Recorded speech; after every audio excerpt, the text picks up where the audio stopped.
সুপ্রিয় দর্শক, এখন কথা বলছি এক সময়ের খ্যাতিমান, সেরানন্দিত, উজ্জ্বল নক্ষত্র, জীবন্ত কিংবদন্তি ক্রিকেটার ও এখনকার ক্রিকেট বিশ্লেষক সাইম ইবনে রহিমের সঙ্গে। আপনি ভালো আছেন? আলহামদুলিল্লাহ। আপনি?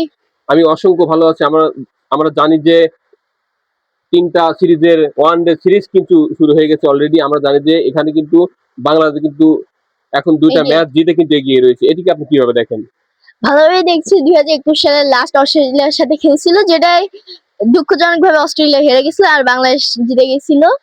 তবে এবারও আশা করি হোয়াইট ওয়াশ জিততে পারবে, কারণ গতবার হোয়াইট ওয়াশ জিততে পারেনি। এবার যদি দেয় তাহলে ভালো হবে, কারণ সবচেয়ে সেরা টিম বর্তমানে অস্ট্রেলিয়া, সে অস্ট্রেলিয়াকে ডাবল বার হারাইতেছে। এটা অনেক। আমরা জানি যে বাংলাদেশের মাঠে কিন্তু বাংলাদেশ দুর্দান্ত খেলে থাকেন এবং দেশের বাইরে তারা খেলেছেন। এরকম ভালো খেলা কিন্তু তারা উপহার দিতে পারেন না। এটিকে আপনি না, কিভাবে দেখেন?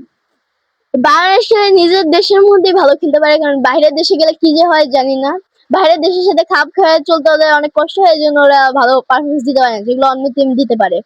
এই জন্যই আমার মনে হয় তাদেরকে ডোমেস্টিক লিগ অনেকগুলো যেগুলো আছে, পিএসএল, আইপিএল, এগুলো খেলা উচিত বেশি করে, তাহলে ওরা খাপ খেয়ে চলতে পারবে, ভবিষ্যতে ওরা ভালো খেলতে পারবে। এটাই আসলে।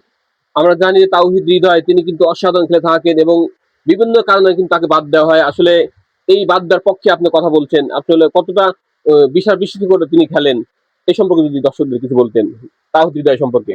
তাহিদ হৃদয় ভালো খেলে, তো ও কিন্তু প্রথম দিকে অনেক ভালো খেলছে, কিন্তু সে এখন এসে অতটা মারতে পারতেছে না, কিন্তু আশা করি ও আরো সামনে ভালো খেলবে। আর আমরা চাই ও আরো সেঞ্চুরি করুক। আমরা জানি লিটন দাস কিন্তু দুর্দান্ত খেলে থাকেন। আমরা জানি যে আইপিএলেও কিন্তু একটা ম্যাচ খেলার সুযোগ পেয়েছিল, কিন্তু সে কিন্তু তার সেরাটা দিয়ে কিন্তু আইপিএল এর ম্যাচটি খেলতে পারেননি। একটা ৪ মেরে পরবর্তী তিনি কিন্তু আউট হয়ে যান। এটিকে আপনি কিভাবে দেখেন? লিটন দাস হলে ওই সময় নার্ভাস ছিল, কারণ ও প্রথমবার কোনো বাইরের দেশে কোনো গেম খেলতে গেছে আইপিএল এ। তো আইপিএল এ যখন কে নিচে একটু উৎসাহ হয়ে গেছিল, তারপর নার্ভাস ছিল, নার্ভাসনেসের জন্য একটা 4 মেরে আউট হয়ে গেছে। আপনাকে অসংখ্য ধন্যবাদ। সুপ্রিয় দর্শক, আমরা শেষ পর্যায়ে চলে এসেছি।